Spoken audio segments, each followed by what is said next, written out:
Caríssimos irmãos e irmãs, é uma alegria nos reunirmos hoje para ouvir, meditar um pouco a palavra de Deus, a palavra que hoje Deus dirige a cada um de nós.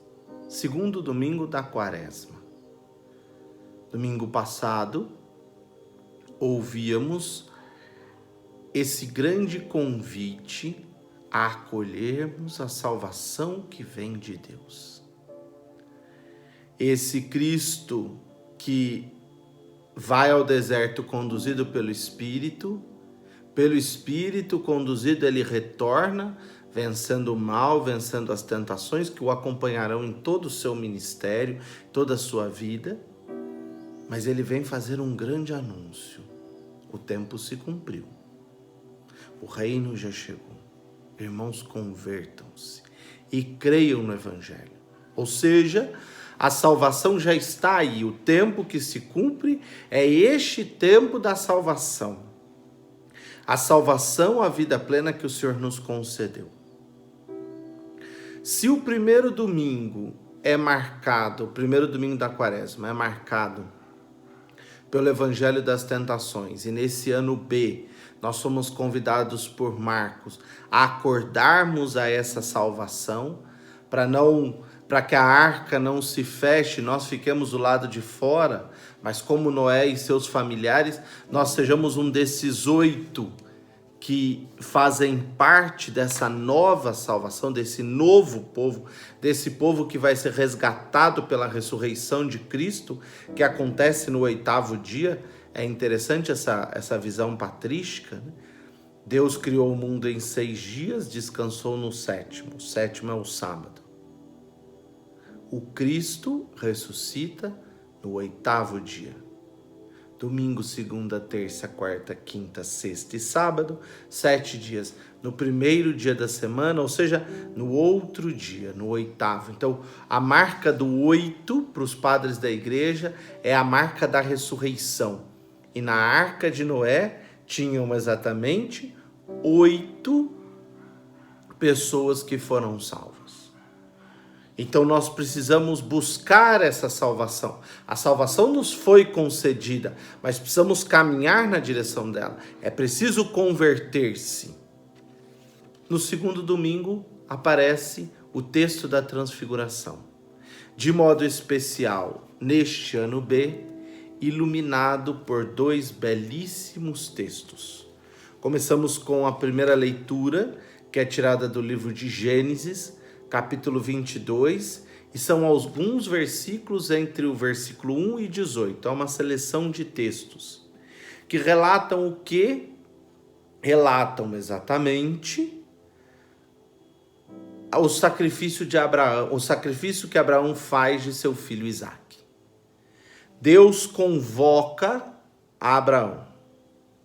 Deus o chama, e nesse caminho que Abraão percorre, é um caminho de vida, é um caminho de esperança, é um caminho de alegria, mas é um caminho também de desafios e de confiança. A fé, meus irmãos e irmãs, não é um exercício de simplesmente recebermos tudo pronto. A fé é um exercício de construir.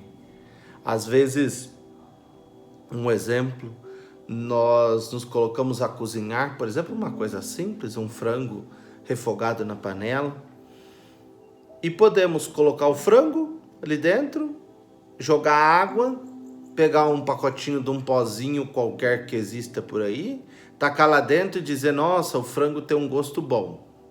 O frango tem um gosto do pacotinho que foi posto, que é um gosto artificial, que foi elaborado, etc, tal, com isso, com aquilo outro. Ou eu posso construir esse sabor através de um bom refogado, temperando esse frango antes, deixando ele descansar e marinar. Depois eu refogo esse frango, depois eu vou pondo um tempero, um alho poró, um salsão, ou uma cebola, um alho, e aquilo vai refogando, e aquilo vai ganhando gosto, uma cenoura, um tomate, e aquilo vai adquirindo sabor, e o cozimento prolongado vai apurando esse sabor, o sal na medida certa, os temperos, um louro. E aí, depois chega na mesa, as pessoas olham e falam, nossa, que comida boa. Mas ela teve um percurso para ser feito. A salvação é o melhor que Deus pode nos dar. É o melhor que Deus já nos deu. Mas é preciso que percorramos esse percurso. É preciso que demos passos na direção desse Senhor, meus irmãos e irmãs. Não dá para ficarmos esperando algo que virá sem sairmos do nosso lugar. O tempo já se cumpriu e Abraão sai do seu lugar. Abraão constrói esse caminho de vida. E um dia Deus pede o seu filho. Que filho é esse? Não é um filho qualquer. É o filho da promessa. Deus fez a promessa lá no início de constituir Abraão como um grande povo. E ele e a sua esposa não tinham filhos. E nas vicissitudes e no caminho dessa história, Abraão sempre confiou no Senhor. E o Senhor lhe deu um filho na velhice, Isaque. Nascido esse filho, Deus pede o sacrifício desse filho. A fé pagã de onde Abraão vem, inseria também o sacrifício de filhos. Os pais sacrificavam muitas vezes os filhos a Deus, os primogênitos. Mas aqui existe um passo além. Mais do que um sacrifício ritual, fruto de uma religião que aceitava esse culto, aqui a fé de Abraão é colocada à prova.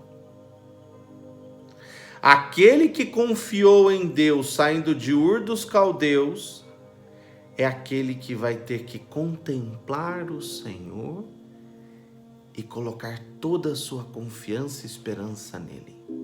E ele sobe o monte com o seu filho, com o fogo, com a lenha e com a faca para cumprir aquilo que o Senhor lhe pediu. Parece assustador um Deus que pede a morte, mas por vezes Deus pede a cada um de nós que oferecemos a nossa vida a Ele. Ontem eu dizia no domingo nas homilias que nesse primeiro domingo da quaresma se abre uma porta, que é a porta da salvação. Estreita ou não, isso não importa agora. Mas muitos outros caminhos existem. E para fazer a opção por um, é preciso negar todos os outros. Então Deus nos pede uma decisão de vida. Deus nos pede um compromisso com Ele. Deus nos pede que coloquemos a nossa vida sob a confiança dEle. Que sacrifiquemos muitas vezes os desejos, as vontades que existem em nós, que Adão e Eva não conseguiram sacrificar e deixaram-se guiar por eles. Para quê? Para que possamos dar os passos na direção do Senhor, dar os passos nessa salvação que Ele nos concedeu. O sacrifício de fé de Abraão também é o nosso sacrifício de fé. Por isso que somos convidados a olhar em Abraão como um grande modelo de fé. E quando Deus não permite a morte, porque Abraão ouve o mesmo Deus que pede o sacrifício e segue, e ouve o mesmo Deus que diz a ele, não faça isso. E Abraão atende, acha ali um carneiro, sacrificam. E Deus repete a promessa. É muito bonito o final do texto, o versículo 16. O Senhor disse: juro por mim mesmo, oráculo do Senhor, uma vez que agiste deste modo e não me recusaste teu único filho, eu te abençoarei e tornarei tão numerosa a tua descendência como as estrelas do céu e como as areias da praia do mar. Teus descendentes conquistarão as cidades dos inimigos. Por tua descendência serão abençoadas todas as nações da terra. porque me obedecestes. Ou seja, em Abraão, meus irmãos e irmãs, nós temos esse grande modelo de fé e confiança no Senhor. Daquele que soube ouvir, por isso ele é o nosso pai na fé. Daquele que soube ouvir e estar atento e confiar e saber discernir qual é a vontade de Deus na sua vida. Ele soube sacrificar aquilo que é a própria vontade para abrir-se à vontade de Deus. Muitos são os caminhos, mas é preciso saber optar, é preciso saber ouvir, é preciso saber nesse processo de vida dar sabor às nossas vidas e conseguirmos caminhar com esse Senhor, conseguirmos perceber a sua ação no nosso meio. Vamos para a segunda leitura de hoje, um belo texto de Paulo, Romanos 8, de 31 a 34. Se Deus é por nós, irmãos, quem será contra nós? Deus que não poupou seu próprio Filho, mas o entregou por todos nós, como não nos daria tudo junto com ele? Quem acusará os escolhidos de Deus? Deus que os declara justos? Quem condenará? Jesus Cristo, que morreu, mas ainda que ressuscitou e está à direita de Deus intercedendo por nós? Aqui está o centro da fé. Quem será contra nós? Quem será, meus irmãos? Quem vai condenar aqueles que acreditam e servem ao Senhor? Porque no Senhor ele já tem a sua esperança. A salvação, meus irmãos e irmãs, não é uma coisa conquistada ali ou ali. A salvação é uma confiança neste Senhor que caminha ao nosso lado, que caminha conosco, que nos oferece a vida, que nos concede a sua graça e que nós vamos aos poucos, passo a passo, percebendo e colocando a nossa confiança, a nossa esperança. Não se esqueça, há um caminho a ser percorrido. João, Tiago, Pedro não fizeram um percurso imediato, fizeram um caminho. Até Paulo, que tem uma conversão instantânea, passa em Tarso 2 ou 3 anos, refletindo e meditando sobre esse Senhor, aprendendo sobre Ele.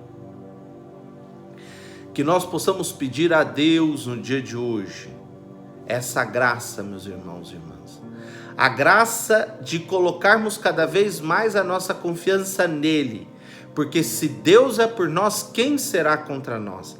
Se Deus está ao nosso lado, quem irá colocar-se contra aqueles que são do Senhor?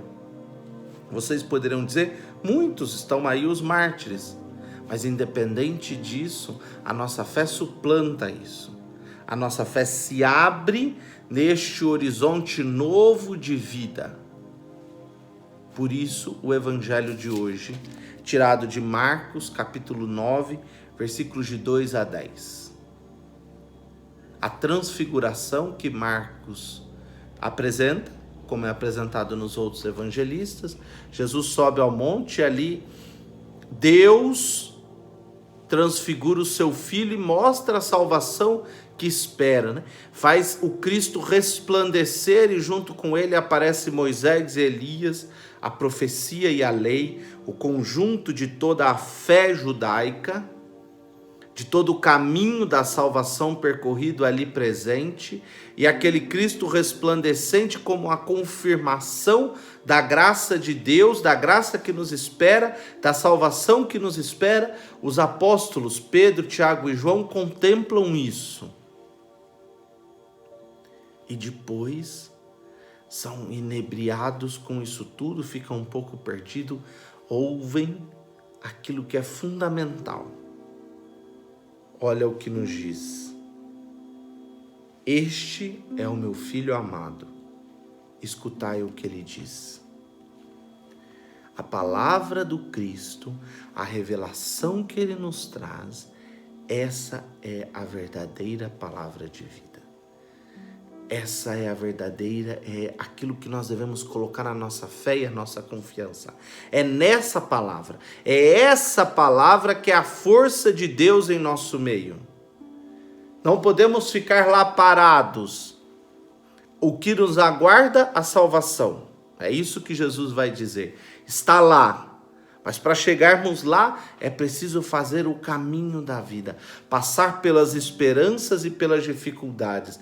Pelas propostas e pelas decepções. Pelas alegrias e pelas tristezas. Sempre confiante que o Senhor está conosco. Sempre confiante que Ele é a nossa força. Essa vida verdadeira que nós aguardamos, que os discípulos não conheciam aqui. Com certeza, Pedro, Tiago e João souberam e tiveram a coragem de caminhar, porque eles viram neste Senhor a vida verdadeira. Não sabiam o que era a ressurreição, não compreendiam isso ainda, mas contemplaram um grande mistério e perceberam que o sinal que Jesus apresentava era um sinal de vida maior. Era um sinal de transformação. E esse é o grande pedido para nós. Que possamos adentrar nesse projeto do Senhor, decididos, firmes e claros, sabendo qual é o caminho verdadeiro. O caminho verdadeiro, diz o próprio Deus, é o Filho amado. Escute, abra os ouvidos à palavra de Deus. Coloque-se para ouvir o Cristo nos evangelhos. Uma boa penitência nessa quaresma, um bom exercício, que você possa todo dia tirar um tempo da televisão para colocar-se um tempo diante da palavra de Deus. Os textos que são oferecidos na liturgia diariamente nos ajudam muito isso. Que Deus abençoe meu irmão, minha irmã, e que possamos ressoar neste dia a palavra do salmista no Salmo 115. Andarei na presença de Deus, junto a Ele na terra dos vivos. A salvação que o Cristo nos deu é a vida verdadeira, que não se realiza aqui somente, mas se concretiza cada vez mais junto do Senhor. Fiquem com Deus, Deus os abençoe e guarde. Por isso